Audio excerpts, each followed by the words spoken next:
Hi students, welcome back. This is a continuation of the previous lecture. I hope all of you are safe at home. So let's start.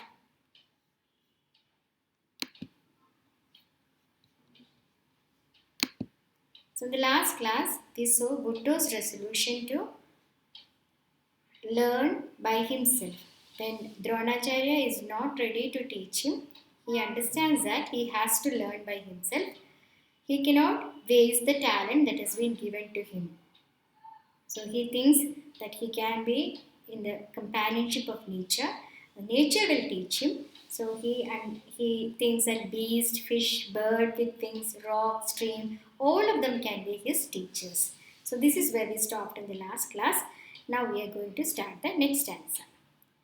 With this resolve, he soon began to build a hut of reeds and leaves, and when that needful work was done, he gathered in his store the sheaves of forest corn and all the fruit, date, plum, guava he could find, and every pleasant nut and root by providence for man designed. So he took a decision and he started building a hut. So he himself gathered reeds and leaves, and whatever that was required to be done, he did, and he finally made a small hut for himself. And to start his learning, he stored some sheaves of forest corn and all the fruits he could find in the forest. So he collected some bunches of dates, then gathered plums, guava. So everything, every pleasant nut and root that was actually designed by God for man. So he collected all these things and he started learning. And before learning, he did one more thing. He made a statue of Dronacharya. So in his mind, Dronacharya was his guru. So keeping the statue of Dronacharya, he thought that he would continue his education. So in the next stanza, we can see that. A statue next of earth he made, an image of the teacher wise, so deft he laid the light and shade on figure, forehead, face, and eyes, that anyone who chanced to view that image tall might soothly swear if he great Dronacharya knew the teacher in his flesh was there.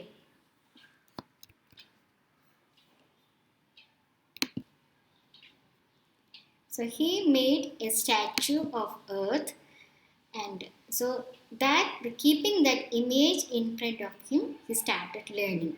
So that statue was made in a perfect way. So he was a very skillful sculptor. So deft he laid. Deft means very skillful he laid the light and shade on figure, forehead, face, and eyes, that anyone who chanced to view that image tall might smoothly swear if the great Dronacharya knew the teacher in his flesh was there.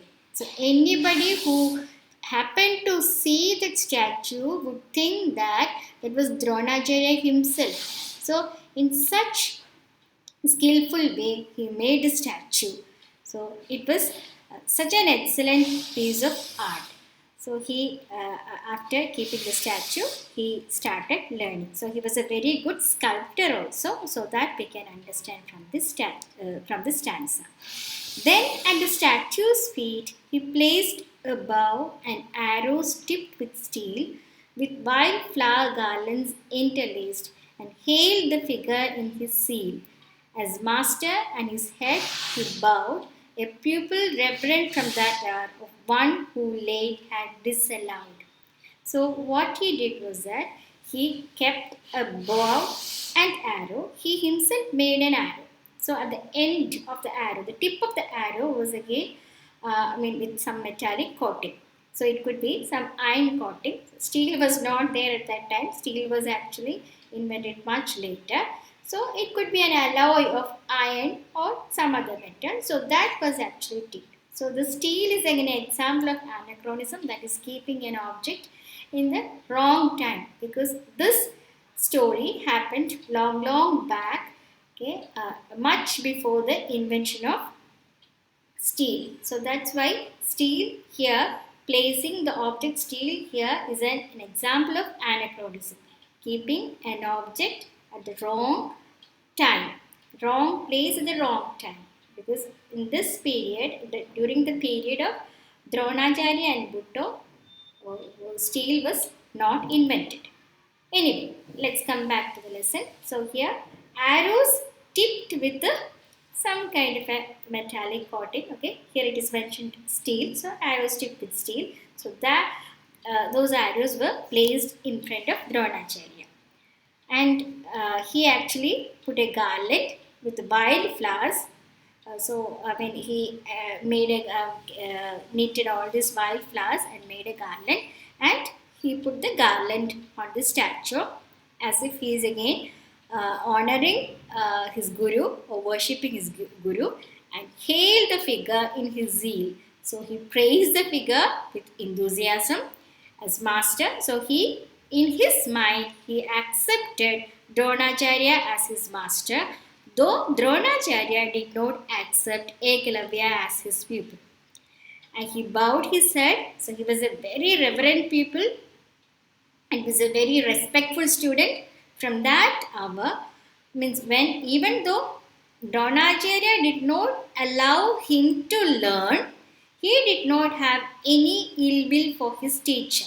Instead, he showed all respect, okay, all devotion to his teacher, and he started learning. So this is an example of the devotion to teacher. So that is what we can find in this context. So coming to the next stanza, the claim in pride of place and power. Okay, so because he was not given, Dronacharya did not allow him, so he was not given place and power also.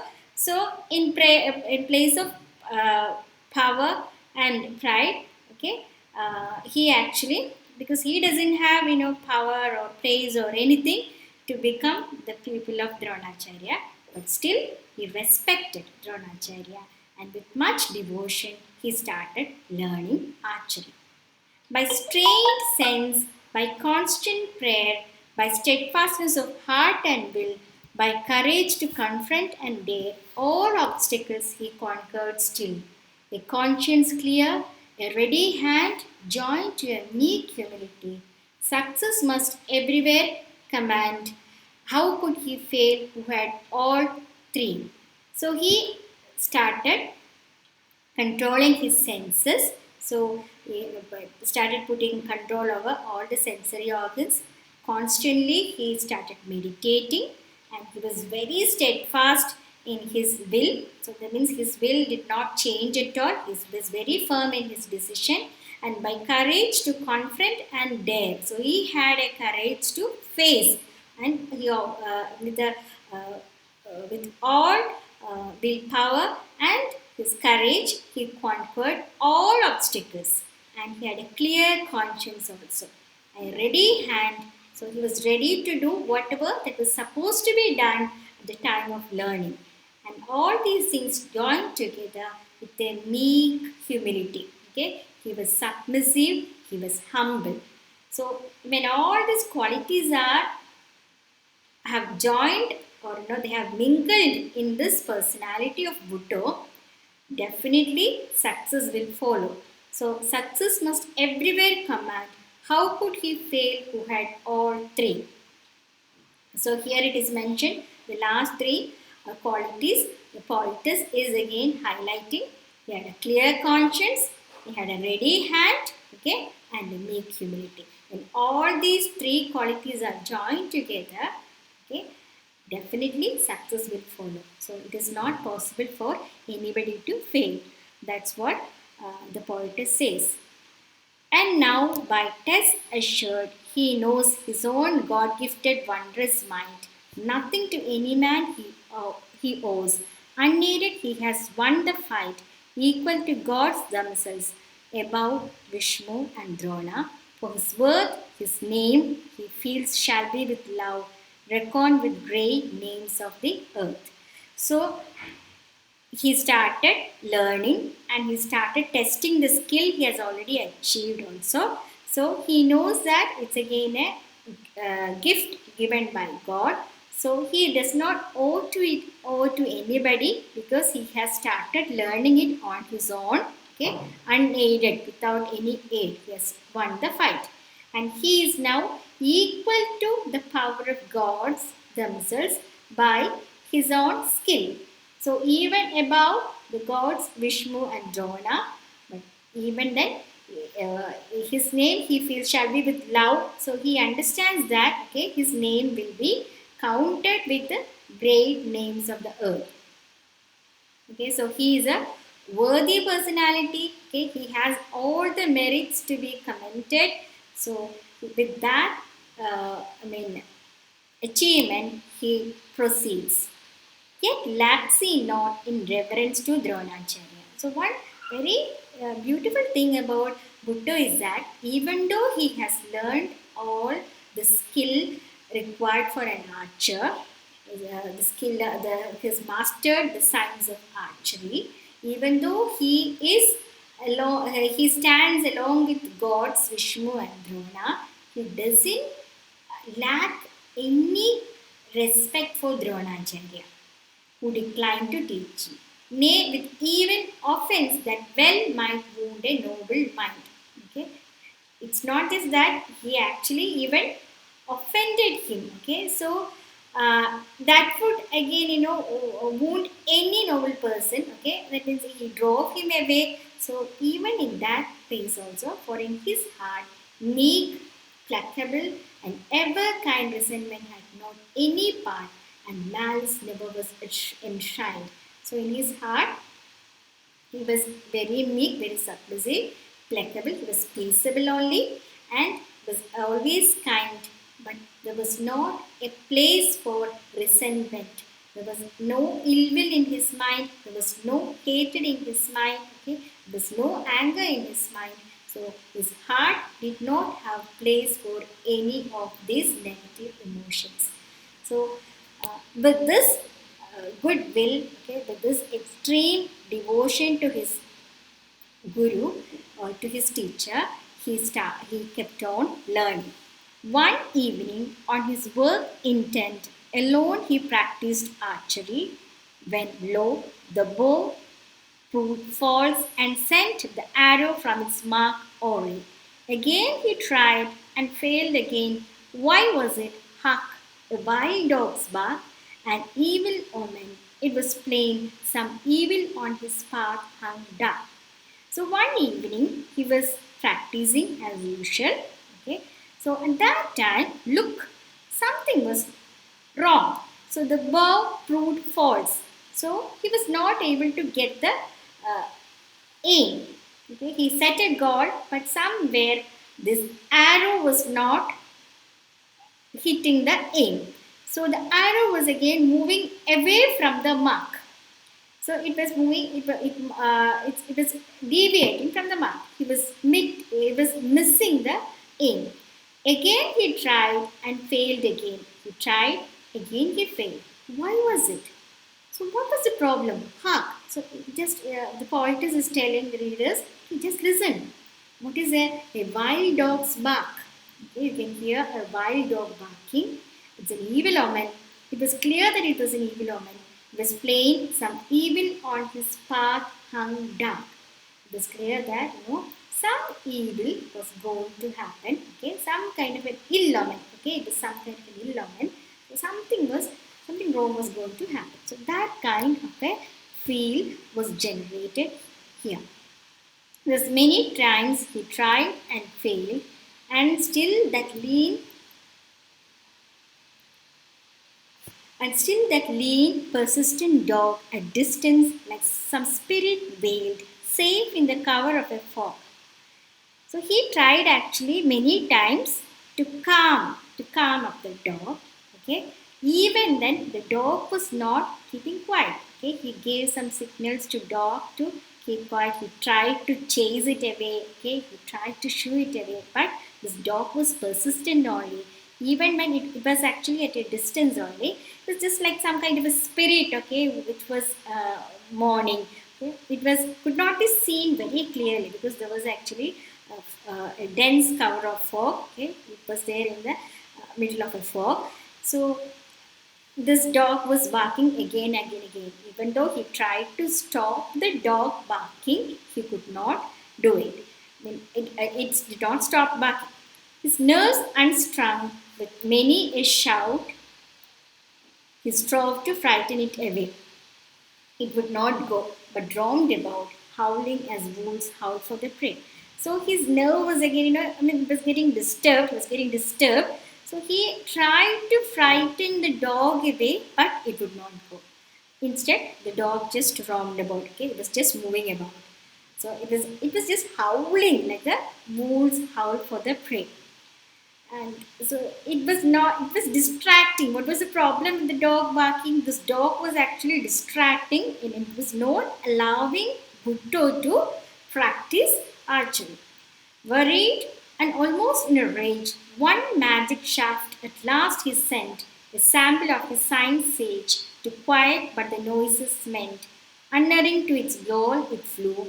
No death ensued, no blood was dropped, but by the hush the young man knew at last the howling noise had stopped.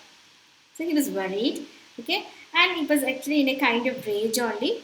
He just took one arrow from the bow, okay, and he just shot the arrow, and it was again a sample of the science he had learned. So he understood that, okay, it hit the target, okay, it hit the aim. So after that, okay, and nothing was, the dog did not die. There was not even a drop of blood, but dog was silent, okay, by the hush. Okay. Uh, uh, Buttoo knew that the dog stopped howling. So actually what he wanted was to stop the dog from barking and howling. So he aimed the mouth of the dog, okay, the jaw of the dog. So there only it hit and it did not disturb him again.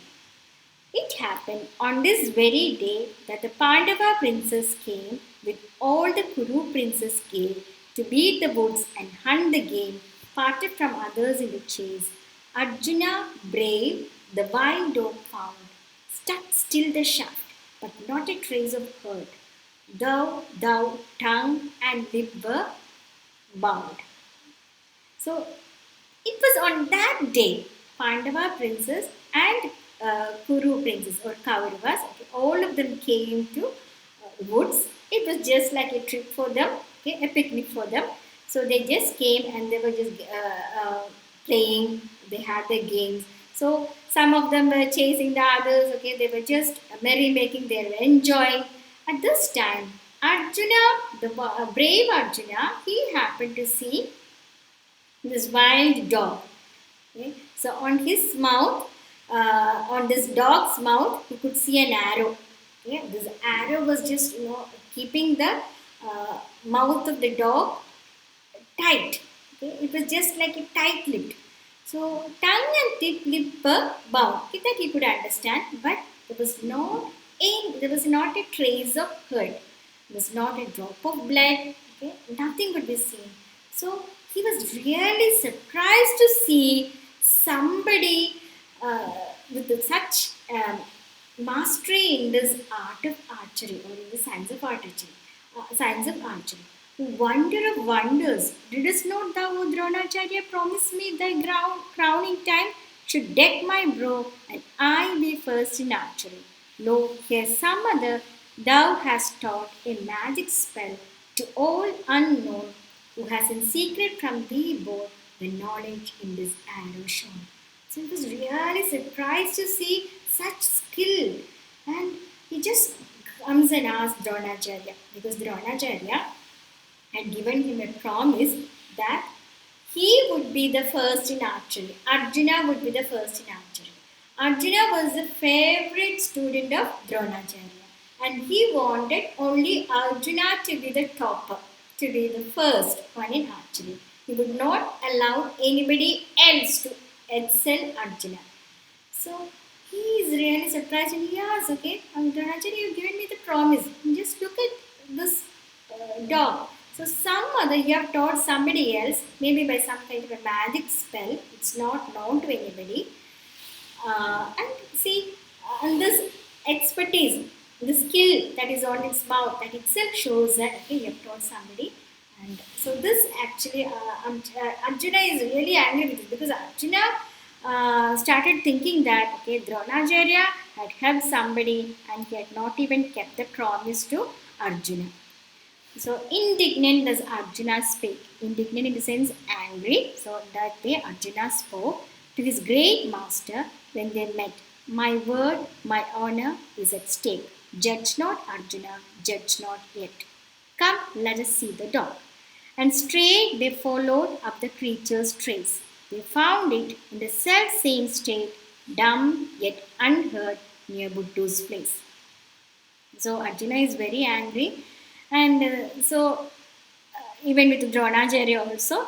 So Dronacharya had already given a promise to Arjuna. So it was a matter of his honor. Okay? So he did not want anybody to break the promise he had given.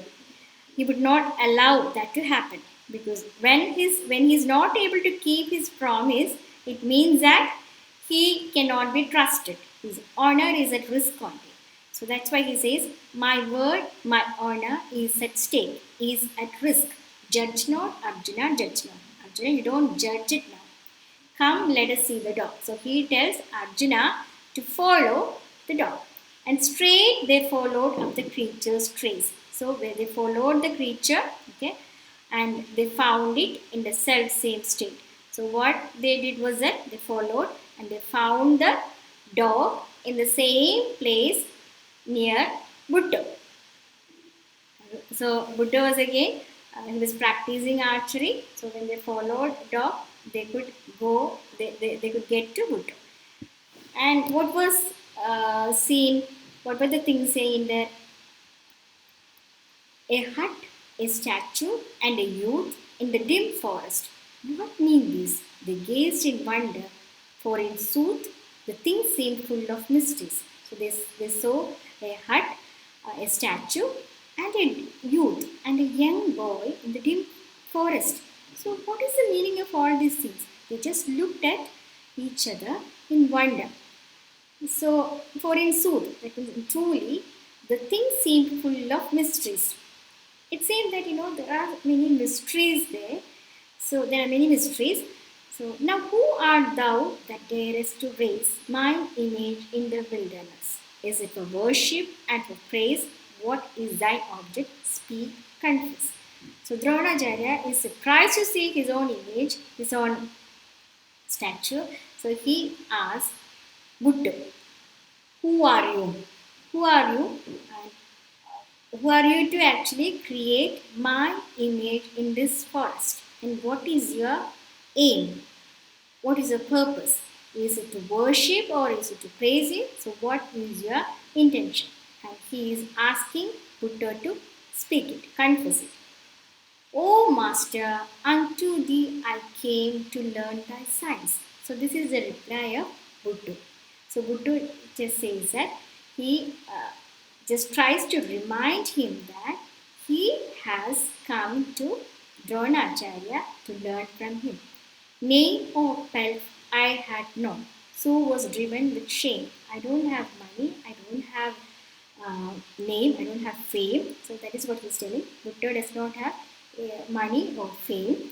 So when he doesn't have any of these things, Dronacharya definitely will not take him as a student. So he just reminded, I did not have money or fame to boast of. So he was driven away from the presence of Dronacharya with shame. And here he started learning all by himself. But still as master dear, for whoso great in archery, lo, all my inspiration here and all my knowledge is from thee. Though you did not teach me, you actually drove me away. Even now, that means Buttoo is telling that even now, Buttoo respects Dronacharya, who is very great in archery, and he just tells him that all his inspiration comes from Dronacharya. Okay, and all the knowledge he has is also from Dronacharya. And now it's a turn of Dronacharya to answer. If I am master, now thou hast finished thy course. Give me my due. Let all the past be dead and past. Henceforth be ties between us new. All that I have, O master mine, all I shall conquer by my skill. Gladly shall I to thee resign. Let me know but thy gracious will. So Dronacharya answers here and he says that if I am your master, that if Dronacharya is his master, Buttoo's master, and if Buttoo has finished his course, he wants the payment.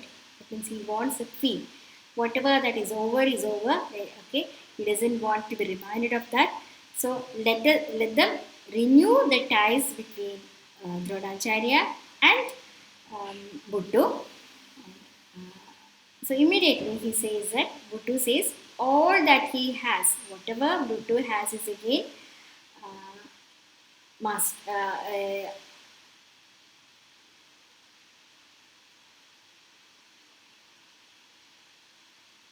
it's your skill only. It is conquered by it is gained by you only. Gladly shall I to thee resign, and he is ready to give whatever he wants. Just tell him the fee he has to pay. And he immediately asks, is it a promise? Yeah, I swear. So Dronacharya asks Buttoo whether it is a promise. So Buttoo says that it's a promise only. So long as I have breath and life to give thee all thou wilt. As long as I am alive, as long as Buttoo has life, Buttoo is ready to keep the promise. Beware. Immediately Dronacharya reminds him, beware, rash promises ever ends in strife. Rash promises always ends in problem only. Okay, but he just trusts Dronacharya completely, and he doesn't think that Dronacharya will be asking him some kind of a sacrifice from him. Okay, he doesn't even think about it. That's why he says it. Whatever you ask, I am ready to give. Thou art my master. Ask, O ask. From thee my inspiration came. Thou canst not set too hard a task, nor ought refuse I free from blame. So he immediately thinks that you cannot, that is Dronacharya cannot ask him to do a hard task because he is a teacher. This teacher will not be demanding that. And he will not refuse anything the teacher asks from him. So he wants Arjuna to hear. So because he has already given a promise to Arjuna, so to keep the promise that he has given to Arjuna, he just tells Arjuna, if it be so, Arjuna, hear. Arjuna and the youth were dumb. For thy sake, loud I ask and clear. Give me, O youth, thy right hand thumb. I promised in my faithfulness, no equal ever shall there be to thee, Arjuna, and I press for the sad recompense for thee. So he just asks in front of Arjuna and he tells Ekalavya to give Ekalavya's right hand thumb because he has already promised to Arjuna that Arjuna will be the first, he will be the topper, and there won't be anybody to equal him in the skill of archery. So this is the compensation he is going to ask. Glanced the sharp knife one moment, the severed thumb was on the sword. And the sword is a sword. There was no tear in Buttoo's eye. He left the matter with his God. For this, said Dronacharya, fame shall sound thy praise from sea to sea, and men shall ever link thy name with self-help, truth, and modesty. So, Buttoo does not argue with Dronacharya. Buttoo does not show any kind of frustration, anger, pain, or anything. He immediately takes a knife and he cuts the thumb, the right hand thumb, and the right hand thumb is again separated from the hand, okay, and it's on the soil. There was no tear in Buttoo's eye. Nobody could see even a drop of tear in Buttoo's eye. He left the matter with his God. So he did not argue, just left it to the Almighty. So Dronacharya immediately gives a rewarding word, a kind word, and he says, for this, for what you have done, for your Guru Dakshina, okay, for the payment of fee, for your devotion to Guru. He says, that is for Buttoo's devotion to Guru. Fame, he will become famous. Okay, fame shall sound thy praise from sea to sea. Okay? All over the world, Buttoo will become famous, and all people will link Buttoo's name with self-help, truth, and modesty. So people will always be linking Buttoo's name with the self-help, truth, and modesty. So that is what actually he says. So this is actually the lesson, and here we can find Dronacharya. Here we can find Dronacharya demanding something too much, demanding a very, something that usually teachers will not demand, okay, a high demand from the student, but student does not have any ill will or any anger or frustration or pain or anything for Guru. So it is again a kind of epitome or a manifestation of devotion to Guru. And this boy has learned everything by himself, on his own, is ready to pay even the right hand thumb to Dronacharya. And we have to remember that when the right hand thumb is removed, he will never be able to excel in the science of archery, because this thumb is very much required, right hand thumb is very much required to shoot an arrow, okay, even to aim at something. So when that is removed from his hand, he can never be an expert, or he can never excel others in this science. That is what Dronacharya also wants, because he wants to keep the promise is given to Arjuna. Okay, it is a kind of, we can find Dronacharya as a teacher who shows a kind of favoritism or kind of a partiality to one particular student. Okay, but he also has to show respect to the word he has given. That is the part of the personality of Dronacharya. Though it seems cruel from an ordinary point of view, from a normal man's point of view, he is actually trying to honor the word, the promise he has given to Arjuna. So let's just try to understand some other aspects of this poem. Okay, I'm going to take you to the analysis of the poem.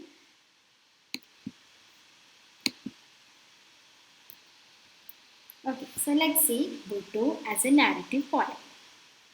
So you have already seen that in this poem, Thorudat narrates the story of Buttoo or Ekalavya, which is taken from Hindu mythology. And here and there, we can see she goes into the details in an elaborate manner. So a kind of descriptive narration we can see. And all the events are set in such a way that it is again in a it is as if we see all the events in front of us. It is picturesque. Okay, a kind of visual narrative seems to be happening here. And I've already told you the opening is again in a dramatic way only.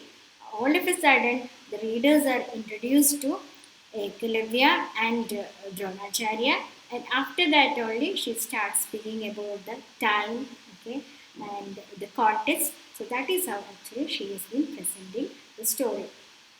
And even in the story also, she gives the moral lesson, okay, self-help. She speaks about honesty, she speaks about modesty, self-help, self-learning. So all these virtues, all these qualities of Buttoo are highlighted in this narrative. So that is how, again, she maintains the rhythmical tone and all. Okay, so rhyme scheme is maintained here. So this is how actually Thorudat gives new life to the story of Ekalavya in the poem Buttoo. And then let's come to the treatment of nature. We have already seen her elaborate description of nature. So it's a romantic portrayal. She is fascinated with the beauty of nature, and her fascination with the beauty of nature is seen through the eyes of, that is actually through the eyes of Buttoo. Okay, how Buttoo gets comfort, how Buttoo gets consolation from nature. All those things are actually mentioned here in the poem, and I elaborated the section of description of nature. I told you some points, and here we can see nature as a friend of man. The Buddha is again a part of nature only. He is not away from nature. So nature is again a teacher to him, because when deer come to him, he understands that those deer are not afraid of him. Okay, they are very good companions to him only, and then he decides to make a hut there. Okay, to build a hut there and start learning archery. And he even thinks that whatever things he can find in the nature will be his tutors, even animate and inanimate things. So we can find a closeness to nature. It is not actually man being away from nature, man as a part of nature. Even when human beings are not able to understand one another, nature seems to understand a human being. Okay, so that kind of a warmth. Okay, it's like, he's very happy and safe in the bosom of nature. That is what we see here. And we can find some Indian words also in this poem. Okay, so Indianism, according to Oxford English Dictionary, is again a word or phrase peculiar to a language spoken in India. So I've already told you she uses some of the Hindi words, okay, or words which have origin in Urdu, okay, even Bengali. So she uses those words because she is not able to find an exact equivalent in English. That may be one of the reasons, or it can be the other reason can be to retain the flavor of the mythology here, retain the flavor of the stories here. So she might have actually used some of the Indian expressions. And when she describes the trees here, these trees are found in the forest, or these trees are found in the tropical climate, which are not seen actually in the climate in Britain or in European countries. So she speaks about all those trees, and she uses some of the words which we find in India only. So champak, nagasar, mangoto, book, simul. So these are actually words. Some of the words are not even actually included into Oxford dictionary, but some of the words came from those words came from Indian words, I mean Hindi or Hindi words only. For example, top. Top is again, it means again a grove, okay, a group of trees. So that is a completely regional word only. That simul. Simul is again, I've already told you, it's a red cotton tree. So that also we can find in other dictionaries. So some of the Indian words are used too. So when you actually go to the section of the description of nature, you can come across these words being used in the poem. And so with this actually I am stopping the class. Before that, I'll just tell you the references I've taken. So Wikipedia, and again we actually used Indian writing in English, that book by Srinivasa Iyengar and Buttoo by Thorudat. And actually there are other, even in Shortganga and all also you can find some of the references. So, and I'm just giving you one or two questions, and I expect you to answer these questions. And you have been informed about the department mail ID. I want all of you to answer these questions and then send your answers to the department mail ID. A short answer is enough, but again, at least try to write a page. If possible, try to type and send it to the mail.